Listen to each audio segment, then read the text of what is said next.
Representative Carter has House Bill 509. At your pleasure, Mr. Carter. Thank you, Mr. Chair, members of the committee. I believe there's an amendment prepared by Senate staff to put the bill in the proper form. And let me tell you briefly what the bill does and what's contemplated by it and what I hope to achieve. Representative Carter, would you like for us to take up the amendment and adopt that amendment so you can? Yes, sir. Is that amendment, you have a copy of, is that Amendment 3702 that you're speaking to? Yes. And you've seen that amendment and are familiar with that amendment? I'm familiar with it, and I think it's a great idea. I think it clarifies the bill. So let's, if we will, members, it's Amendment 3702. Would you like to discuss the amendment, Representative Carter? Yes. And I can only discuss the amendment in the context of the bigger bill, so just. Well, let's do that then. Members, 3702 is an amendment. If you'd like, is there any discussion on the amendment? Chance for you to take a look at it without, is there any objection to adopting the amendment? I would move that we adopt the amendment without objection. 3702 is adopted, and Representative Carter, you may proceed with the amended bill. Thank you, Mr. Chair and members of the committee. We have schools that are in need of improvement plans in the state of Louisiana. And when a school is in need of an improvement plan, and that's already something that's required by state statute, the Louisiana Department of Education provides that when a school has a D or an F for a certain number of years, or they have other areas that they need to improve, that school has to come up with an improvement plan.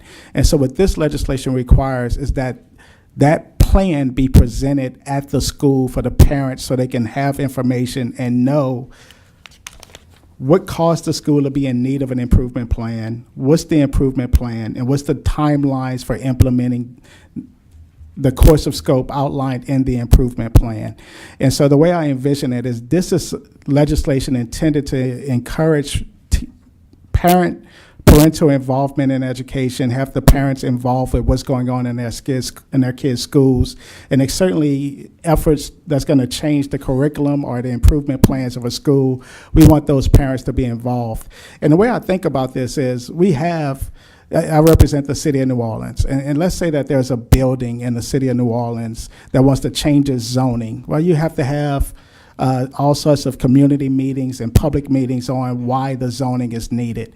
Well, here we have schools that are going to require an improvement plan, and I want the community, the parents, the teachers, everyone to know what's the improvement plan, why the improvement plan is needed, when it's going to be implemented, and so forth.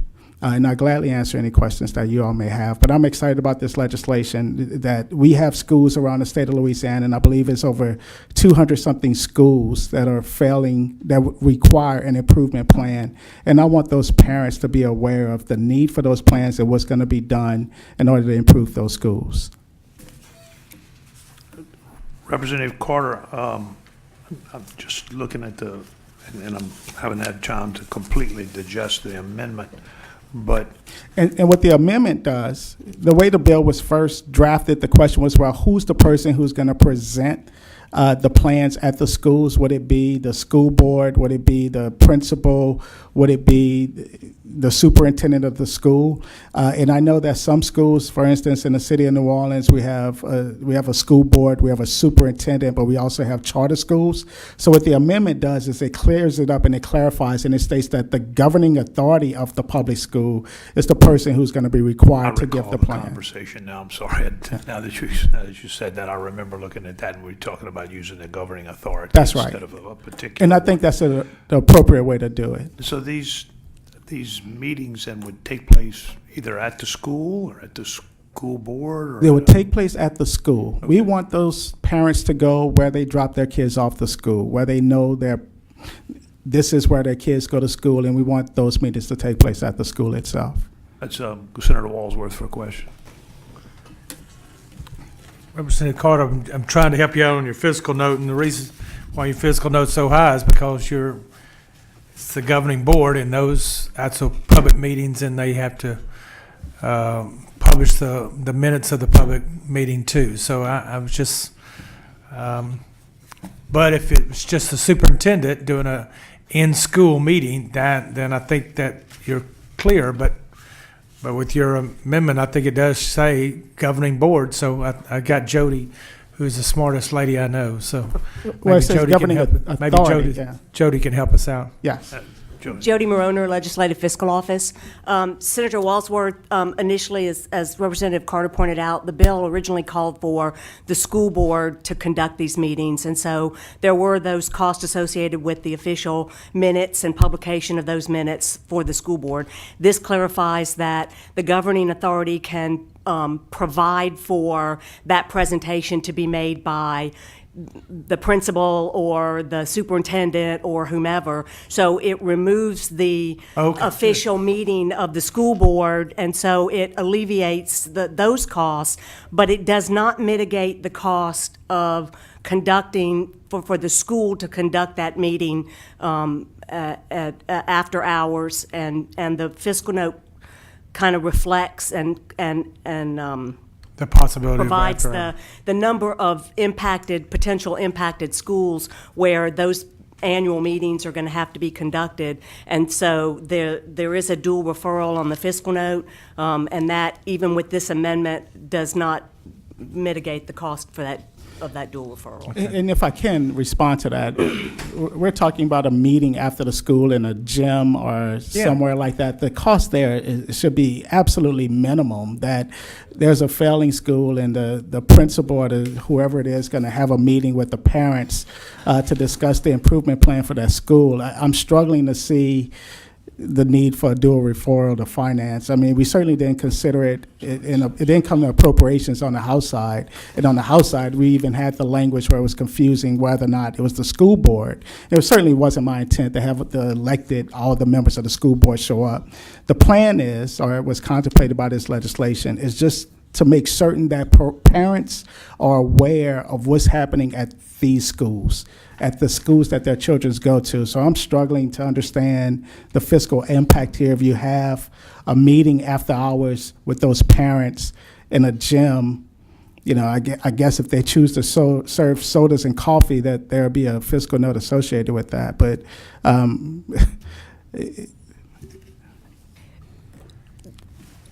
But the governing authority is the school board, correct? It's not the superintendent. That's because you're inserting the following: the governing authority of a public school that is required pursuant to the rules adopted by the State Board of Development Plan shall, within 60 days, provide for the presentation of the approved plan during at least one public meeting held at the public school. Can you just tell me where the superintendent is doing it instead of the school board? Well, I guess I understand your question now. The way it was originally drafted, we had the superintendent of each school or that person's designee may appoint. I think Ms. Surratt has an answer for that. Hold on. Ms. Surratt? The amendment says that the governing authority shall provide for the presentation. It doesn't mean that they have to do it. They can designate anyone they want. They can do it as a board, or they can have the principal do it, or they can have the superintendent, or they may have a board member. So it's that they shall provide for the presentation, and that's where that language. Before it said that the superintendent had to do it, so that's.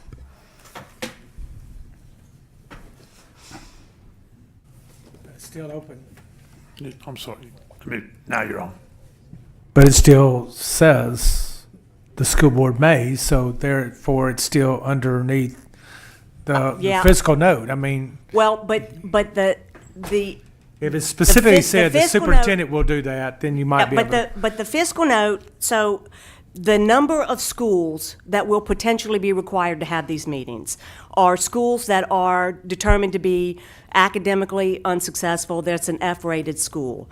There are new labels and a new structure under the revised methodology for determining the school performance score.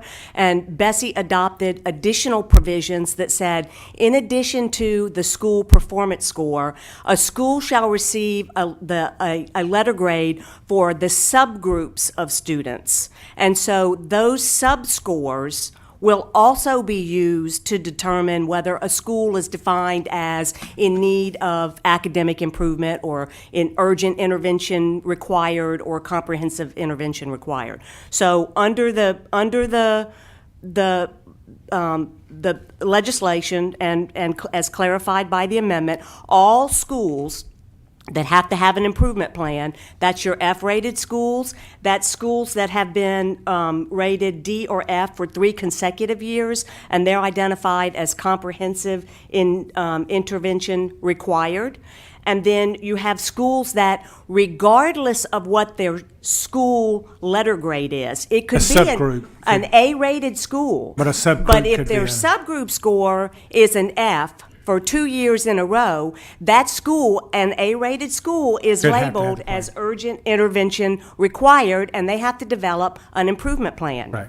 So when you add up all of the schools in all of those groups, in year 1, there's about 527 schools that will have to hold these meetings. In year 2, you have an additional group of 600 schools that some portion of those schools Subgroup. will move into the urgent intervention required category, where they're going to have to develop a plan based on their subgroup scores. So that could be, it could be 100 schools, it could be 300 schools. So you could have somewhere, you could go from 527 schools in year 1 to almost 900 or more schools in year 2 that Yeah, are I- going to have to conduct these meetings. Right. The cost for a school, there is a cost associated with a school to open up the school after hours for meetings.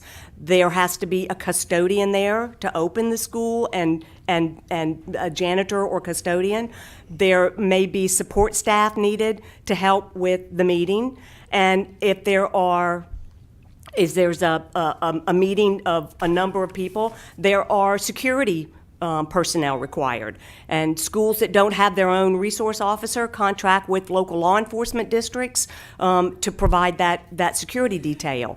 I assumed at an annual salary of $35,000 for that custodian and support personnel to come in and work 4 hours overtime to open up the school, stay during the meeting, and close up when the meeting was over at about $100 for those 3 personnel. It's about $300 per school, Okay. times 500 or 700 or 900 I schools. tried to help you. No, listen, I appreciate it. And I've heard from some school boards where they said that, listen, we're going to have 58 separate meetings. I'm sorry, I have no sympathy. You have 58 schools that are failing our children. I'm with you. And I'm of the opinion that the parents need to know why that school is failing, what they're going to do to fix it, and the timeline for them to turn it around and fix I it. think it ought to be the superintendent that takes care of It- just me personally. And I'm The in, principal ought to be there, but I think the superintendent ought to be there too. and it's one of those things where who presents the meeting. Yeah. I'm with I hate to say I'm agnostic towards it. I want the meetings to take place. I want those parents to take place, and the most cost-effective way to make it happen, because we want to improve our schools, I think we have to have the parents involved. I think those parents are going to demand action. And so what's the best way to go about it? I think the amendment, well, the governing authority shall provide, this is how it's going to take place, deals with the vast majority of the fiscal note. And I think it deals with whether or not it should be dual referred to finance. And now we're looking at, well, what's the cost of a school to have an after-hours meeting to say why they're failing, and maybe it's $300? I don't think that warrants a trip to finance. Representative Carter, let me see if I can help you. Thank you. We can't control the trips to finance, and you know what happens to bills in finance. I do. So I'm looking at the fiscal note, and I looked at it before and spent some time. The subgroup performance scores, I think, is what probably really are causing the issue. So and when we look at what the subgroup performance scores are, they'll be calculated for each major racial and ethnic group, as well as economically disadvantaged.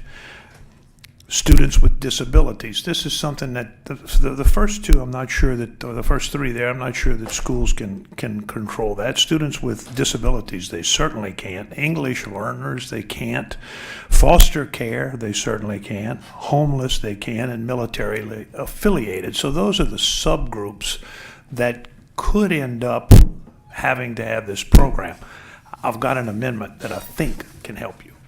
Okay, I'm curious to know what it does. It's an amendment. The amendment, I'm going to pass it out. I'm going to give you a copy of it. And members, the amendment is 3684. And Representative Carter, as soon as you get a copy of it, I'll go over it with what I think we can do. Because I think it accomplishes the purpose that you want, and I think it may help your fiscal note, I'm not sure. If the academic improvement plan is required by the state board, is based solely on academic performance of a single subgroup. So it could be foster care. I've seen this language before. This language was presented to me by the School Board Association, and Did here's, it include that the school's governing authority shall make the presentation of the plan? So you're going to still make the presentation in a manner it determines well to best communicate the plan to the parents and legal guardians of the students in that subgroup. So we continue to have the meeting, we continue to address that. So if you have a subgroup that is homeless, I mean, that's probably a small number or none in some, but say you have two, so you can present it to just those two parents through the principal. and that's So- that's the logic that they gave me for it. And let me, and if that's what it takes to move the legislation forward, I'm certainly willing to do what I have to do in order to move this important legislation forward. And I'm not sure if it, but let I'm me- not sure if it makes it go to the graveyard of finance or not, but I think it helps. But here's my concern with it that I had. Let's say that there's a school, that's an A school, but the Hispanic students in that school are failing, have F schools. And I told this to the School Board Association. I don't want to sweep that under the rug and say, hey, listen, this great school is failing the black kids. It's failing the kids on disability. It's failing the kids that are Hispanics. I think that needs to be known by the parents. And I don't care if the parent is white, black, or Hispanic.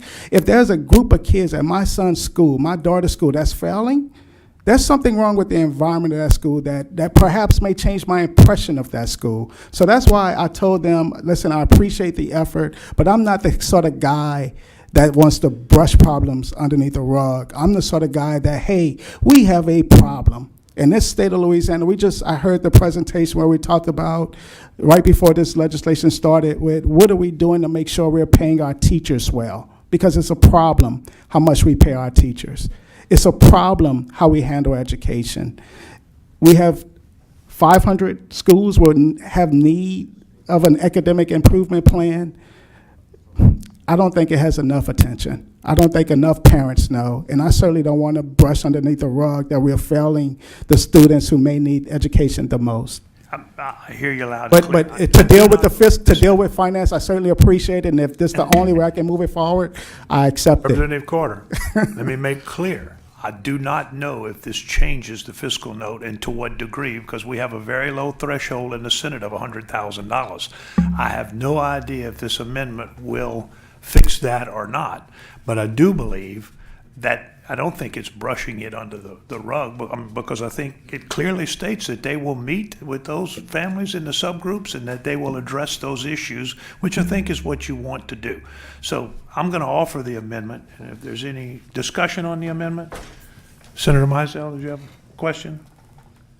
Or is it a separate question? Not on the amendment, just for, okay, Senator Mizell, go ahead.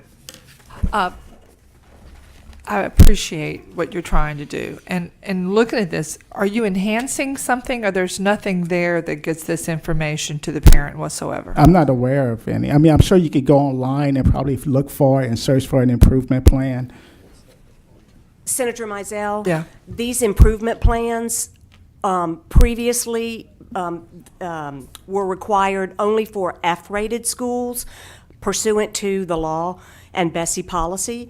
In October of 2017, Bessie approved changes to their bulletin that that changed the way the school performance scores were calculated, and it added these new subcategories That's when- of schools that that were determined to be UIR, UIN, CIR, and of those categories, two of the categories, the urgent intervention required and comprehensive intervention required, according to the policy, require a plan. Those subgroup scores will be determined in 2018. So this will be the first year that those scores will be assigned, and that schools, once they've been identified, will have to complete the improvement plan and submit it to the department for approval. So there is nothing available right now because the schools have not been required to do this. Okay, because the fiscal note shows it's going to be 1,087 when the subgroups come up. 1,087 schools. There are, the department had given me some preliminary numbers in October of 2017 when those rules were promulgated that indicated in 2017 there were 1,272 schools that received a school performance score, and of those they determined that there would be about a 57% increase in the number of F-rated schools. About 76% of those schools, which would be about 960, would be identified as in need of intervention, and 300 and something would have been identified as urgent intervention required. The numbers in the fiscal note reflect the updated information that I received probably 2 weeks ago from the department that shows that those numbers are something less than what was originally projected. So of the schools that will be required to complete the plan in the first year, there's 215 estimated based on the sub-scores, and there are 272 schools that are D or F rated schools for 3 consecutive years that will be required. So only one group is the academically unsuccessful is an F rated school. There's about 40 of those. Right. And then schools that are comprehensive intervention required, those are schools that have had a D or an F for 3 years in a row, and there's approximately 272 of those that have been identified already. And then the estimated number of schools based on the sub-performance score of at least one subgroup. So if you have 3 subgroups and you have 3 Fs, you have to improve for every group 2 consecutive years in order to move out of that, to exit right. that status. So that 215 is the estimated number of schools that will receive, because based of on the the 3-year. sub-score, Okay, which will be okay. designated Okay. or identified in 2018. But this law does not create that. That's already law. This is just to answer your question, is whether or not that information is making its way to the parents. Yeah, because my original question is, so the parents that are in all these groups that have children in these subgroups right now don't know it. There's currently, Aaron Bendeley with the department, there's currently no requirement that a school system Has to- make publicly available their improvement plan to parents in this way. And I think that's what Representative Carter's bill is attempting to do. I did want to correct one thing. I think there's maybe a misinterpretation that somehow we need to add to the number the schools that are identified for the first time as an F-rated school as new schools that would have to have a plan. I think we're double counting those schools. I even checked with our assessment and accountability staff this morning. It is very rare, if not unheard of, that a school goes from a C to an F. They go from a C to a high D, to a mid-level D, to a low-level D, and then they go to an F. So I just wanted to point out that I think the fiscal note might, and I'd be happy to get together with the fiscal office later, might be double counting those schools because it is very rare or, very unlikely that you would ever have a school that's not captured in the comprehensive improvement category, that they would have to have a reconstitution plan separate and apart from that. They're already going to be They're in that overlapping. category. Yeah, there's Exactly. yeah. But isn't that amazing, though? I can have if you want to open up, if you want to take a building and take it from residential to commercial, to open up a snowball stand in New Orleans and change the zoning, you have to have a public meeting and notice and all of this stuff. But you have a F school that's failing our children. You have an improvement plan mandated by law, and you don't have to let the public know I have a meeting. That's just outrageous. And so I'm excited to carry this bill forward. And I think you've got, I'm sorry, I'm still not, go I'm ahead. still I'm on sorry. it. Go I'm still on it. Okay, but if they've not been told anything, just to send something home to the parent is a huge step forward if they've never gotten anything before. So to make it a presentation that's frankly creating this fiscal note is 2 steps ahead of where we've ever been. So I really agree that the subgroups have got to be part of because that's part of the problem. I totally agree with that. But to maybe bring it back where if a parent gets something, look, they're addressing the problem, this is what they're doing. How many people are going to show up for a presentation is my issue. And that's costing you, that's just what the cost is coming One from. of the things that the legislation does is it requires a week's worth of notice. And so I want to know, right? Here's a school in my district that's a failing school, a D school. I'm going to use my social media. I'm going to use my media contacts and say, hey, listen, there's going to be an important meeting that's going to discuss what's going on with your child right now and encourage them to show up. Now, if I can only get a handful to come, that's something I just can't control. But I'm sure if I said, let's send a mail out to all of these parents and say, hey, listen, your child goes to an F school. There's going to say, hey, here's the cost of sending that mail out. What is the cost of postage? Then I'm going to say, you know what, I think you should probably mail to those students, to those parents, a copy of the improvement plan. Then they say, well, here are the printing and copy costs. There's always going to be something that they're going to use to stop this process from moving forward. And so I think you improve schools in large part by including parental involvement and $300 for an after-hour meetings at the school. I don't think that warrants a trip to finance. But I'm trying. Senator Mizell, that concludes your Yeah, thank you. Thank Thank you. you, Thank Senator. you Senator all. Walsworth is going to have a question, but before he does, for the point of clarity, those of you who are from Southwest Louisiana, a snowball stand in New Orleans is a snow cone stand in Southwest I Louisiana. don't know what a snow cone is. Senator Walsworth. Representative Carter, I'm right with you. I think the subgroups are important. I can't tell you one of those that's not important. And if you leave one behind, who decides who gets left behind? These are important. And they all ought to- affect our economy, And so sometimes we have A schools they're not capturing everybody. And are they really an A school if they're not catching everybody? So I'm with you, and if it goes to finance, I'll be right there beside you saying this is important. Thank you. Okay. Members, the board is clear. We do have the amendment before us, which is amendment number 3684. Huh? Now there's a fourth one. What? Yeah, no, Senator Milkovich is here. So, members, we offer 3684. Is there objection to that amendment? There it is. There is objection. Senator Walsworth objects. Ms. Richard, call a roll. If you support the amendment, you vote yes. Nice things I said. I know, you said a lot of good about me yesterday. Yeah. Senator Walsworth objects to the amendment. The vote will be to support the amendment or not. If you Yeah, support this it, is you the vote amendment. yes. This is the amendment by by the chairman. our wonderful chairman. Who I love, but I just don't support this amendment. All right, that's enough of the love fest. Senator Walsworth? No. No. Senator Mizell? No. Senator Milkovich? Yes. Yes. And I vote yes. But the amendment fails. Thank you. 2-2 vote, the amendment fails. Representative Carter, I do have cards in support of your bill. Ms. Benderly has already spoken.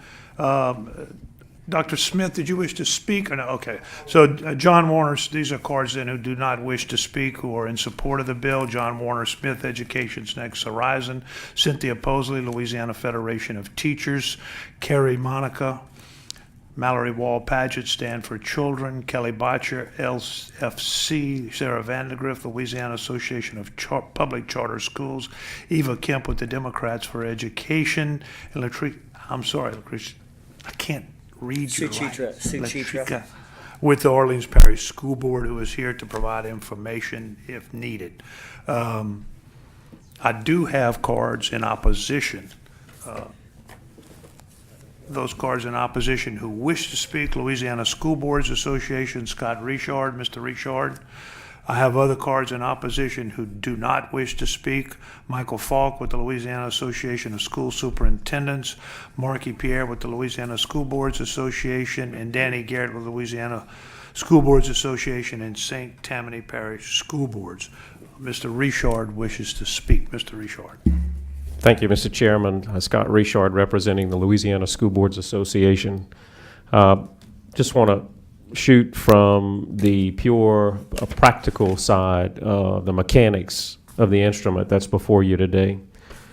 We believe as school boards, because we deal with this on a regular basis, that the open meetings law shall be interpreted very liberally. And the language in the amendment that was added to the bill today by the author basically reinserts a major concern we had on the House side. When you reference the governing authority of a public school to notice a public meeting, then all the open meetings law requirements kick in, which includes the publishing of minutes, which i.e. is thoroughly explained in the fiscal note. The fiscal note really addresses that issue. We supported the chairman's amendment to address some of our other concerns. I mean, it's pretty simple. If a school such as Lafayette High School, the largest high school in our state, with about 2,500 students, and is currently graded A, has a subgroup of military-affected families that does not meet the standard, then under the current bill before you, every parent would be noticed to attend a public meeting to address an improvement plan that addresses military-affected families, or a very small subgroup in that school. And I don't know how to explain that any clearer. That's the area where we have concern, and we just don't think it's in a posture that we can support, unfortunately, after much dialogue with the author. If I can, Thank you, Mr. Richard. if I can respond very briefly, Mr. Chairman. You may. We've had many conversations about it, and when I first working with the department started thinking this through, the first question was, who would possibly oppose such legislation? Well, the people who have failing schools. And so I started hearing from school board associations and others saying we'll have all these meetings. And again, I just don't have sympathy for them. I have sympathy for the children who are attending these schools, be it in Lafayette, be it in New Orleans, be it wherever, anywhere in the state of Louisiana. We have to focus on education. They asked me to add language saying that under no circumstance would the open meeting law apply to this. I can't put that in my name. I don't have the courage to do so, and I'm not doing so. I think the language, as written in the first amendment offered by the chair, clarifies that, where it says notice of the meeting, and it doesn't say it has to be the school board, it doesn't have to be the elected body. And I think my understanding from the fiscal office, that solved the open meetings aspect of the fiscal note, and the only remaining issue of the fiscal note is the cost for opening up a school after hours to have the meeting. And then dealing finally with the issue of the subgroup. Yeah, why are we failing military kids? They're serving us. If we're failing those kids, I don't want to brush that under the rug. But in most of the time, when we're looking at these subgroups that are failing, we're looking at poor kids, we're looking at disabled kids, we're looking at Hispanic kids. It's not some very tiny, minute group that we're failing. And if we're failing schools, I'm not in favor of brushing that under the rug. Senator Walsworth, you had a due question for respect. Mr. Reshort or for the author? Yeah, I'm sorry. And maybe y'all can help me on the specifics. Does the school board have to, they approve the plan? I guess I'm all Plan is asked. presented by the superintendent and his staff, likely to the Department of Education for approval. The Department of Education approves the plan, and then it's routed back to the school system. And the amendment would require The a board. meeting within 60 days. And as we interpret this amendment in conjunction with the, We've sort of separated the board and the superintendent in their duties. And I think it ought to be, the board wants to show up and Sure. as public, and that's fine, but I just think it ought to be just the superintendent sure. and the principal doing the meeting, and I'm not sure how to get around that, but if the board has, I guess they prove it, do they specifically have to approve the plan for Normally every through school? through the budget process, if there's expenditures that are required, the school board has some oversight of the plan, but the instructional component of the plan is certainly handled by the superintendent and his staff. So if I guess going back to your sort of original bill, if it just says the superintendent shall present a plan approved by the State Department for addressing the needs to the school or to the parents, whoever that is, it's the superintendent, then we've taken out the notice, we've taken out public record, we've taken out open meetings law, quote unquote, and that takes out part of that fiscal note. It's the superintendent that does that, along with the principal in most cases, I would think. Yes, sir. We thought that that issue had been relieved on the House side, and then with today's amendment, as we've had a chance to look at it and have When not you got had the oppor- governing authority Yeah, when you coming back. reference terminology like the governing authority of a public school and a public Miss meeting. Benedley is coming back down, I think, to help us out a little bit. And I mean, it's open to interpretation. Just Listen, one note. to deal with that, I'm certainly in favor of amending it back. Instead of governing authority, we just go back to the superintendent or his or her designee. Shall present the plan to the parents. Yes. And well, Senator Walsworth, we certainly, Jeff? Just something one to add? note, all schools do not have superintendents, charter schools don't, so, I mean, we can That's- change it to. Yes, All to right, so- accommodate that. And I yeah. think that's why the amendment was changed back in this way, not to undo what had been done in the House, but there had been a situation brought up by the Orleans Parish School Board pointing out that they have charter schools that are their own LEAs. They have their own governing authorities, their own charter governing boards. There was some question about, well, who does this bill speak to? Who Who- shall conduct the meeting? Yeah, come on. And I think the intent was to ensure that the superintendent or equivalent, the leader of a charter school that was its own LEA, would be the entity responsible for doing this, so that whoever's responsible for writing and submitting the plan to the department is the same entity that shall hold the meeting. And I believe that was the intent. Maybe it wasn't fully accomplished in the language, but my understanding was that was the intent. and Senator Walsworth, there's certainly we had a bill in House Ed that moved out of this committee just recently that calls for 2-letter grades. There's certainly a serious concern amongst districts and should be amongst all citizens of the state of Louisiana, that there will, no matter what the numbers are articulated in the current fiscal note, there will be an increase in the number of schools that need improvement plans. So it's still a concern for our association, and I'm not going to get into the emotional We won't get side of the that- whole issue. I'm trying to address this from a very practical Right, right, perspective. and I'm trying to get you there. Member Suchitra Sapathi here on behalf of Orleans Parish School Board. While the school board itself in Orleans Parish takes no position on this bill, Representative Carter has been very gracious in addressing some of the issues that we do have concerns with, particularly where it relates to governing authority. Because New Orleans has a unique combination of both direct-run and charter schools, the superintendent is not responsible for the direct education at charter schools. The governing authority would be the boards of those individual schools, which would be responsible for preparing the plan.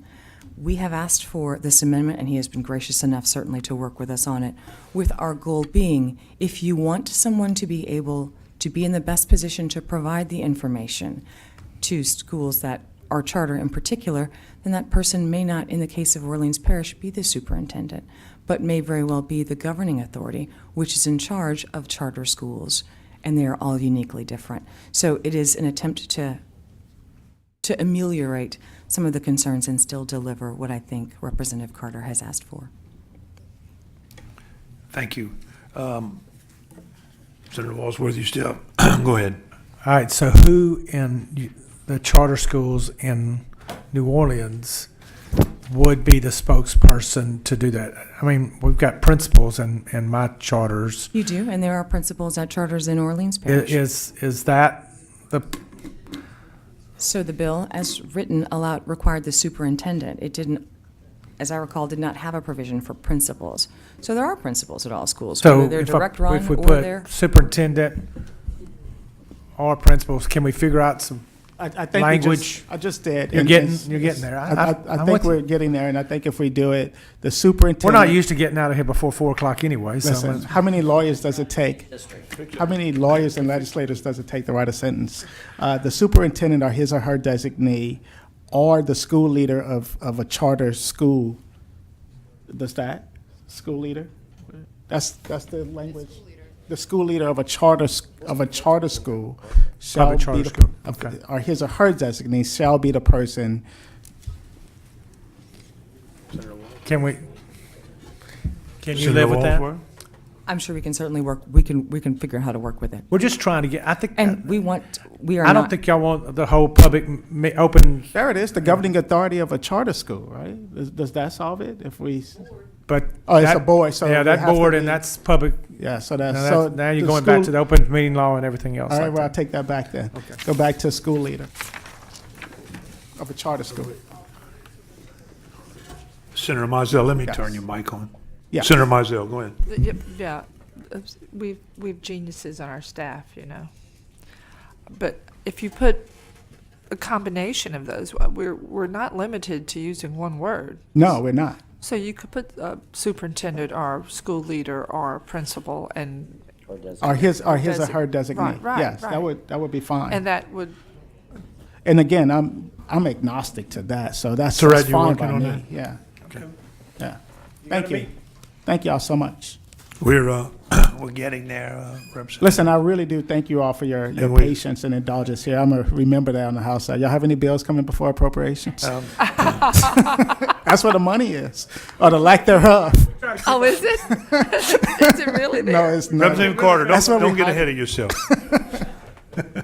Let's pause for a moment. I'd like to ask, is Teresa Brown here? Okay. You're going to do Ms. Hilferty's bill? Yes, sir. Okay. That's what I need to know, because if not, I'm going. Thank you. Senator Walsworth. While our staff is working on that, and you and I was just gonna see if Mr. Sale may have put a card in on some rhyme or reason, just because she misses us, obviously, and we miss her. Hey, it beat me to the punch, Mr. Sell. I thought you had retired. So once again, in the back corner, we have the usual suspects. Plus one. Plus one.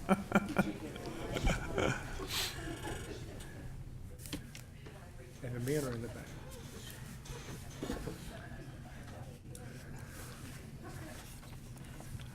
Representative Carter, just to say, I'm not sure, but I'm just, before we proceed and as we get the amendment on, I'm not sure that this takes care of the fiscal note issue. And I think that maybe you would request another one, because you know what happens if this goes to finance. I do. Mr. Chairman, I'm sorry. Procedurally, Ms. Surratt is ready, but procedurally, you're going to need to reconsider the vote by which set 3702 was adopted and withdraw those amendments and resubmit. Members, Amendment 3702, I believe I offered that amendment? Yes. I offered Amendment 3702. I'd like to reconsider the vote by which 3702 was adopted. Is there any objection to that? Without objection, the vote is reconsidered. I now withdraw Amendment 3702, and we will have another amendment. I'm on. Okay, it will be set number 3709, and what it does is it changes line 8, H1 to read, "The superintendent, the principal, or his designee of a public school that is required pursuant to the rules," and then it finishes up with the rest of what the amendment was, and the same line 18 will have the same, "The superintendent, the principal, or his designee shall provide for an annual update." I thought we were adding language for a charter school, saying school leader of a charter school. Superintendent, principal, or other school leader, or his designee. Other school leader. Yeah, that's it. I believe we all understand what the amendment does. Are there questions on the amendment? And that was 3709? Members, do we all understand what Amendment 3709 does? Any questions? Any questions from the audience? Members, I'll suggest that we adopt Amendment 3709 without discussion, without objection. 3709 is adopted. Representative Carter, you may close on your bill as amended several times. Listen, and I thank you all for letting me take up too much of Senator's time. I appreciate the thoughtfulness here and the consideration. I'm trying to improve our schools, and I'm certainly trying to improve the information that our parents have. And I think this is going to engage the parents and the public, and I think it's a good thing. So thank you all for your time, and I ask that you move it favorably. Thank you. And Senator Walsworth moves that we report House Bill 509 as amended favorably. Is there any objection? Without objection, House Bill 509 is reported favorably as amended. Thank you. Thank you all so much. House Bill 616 by Representative Hilferty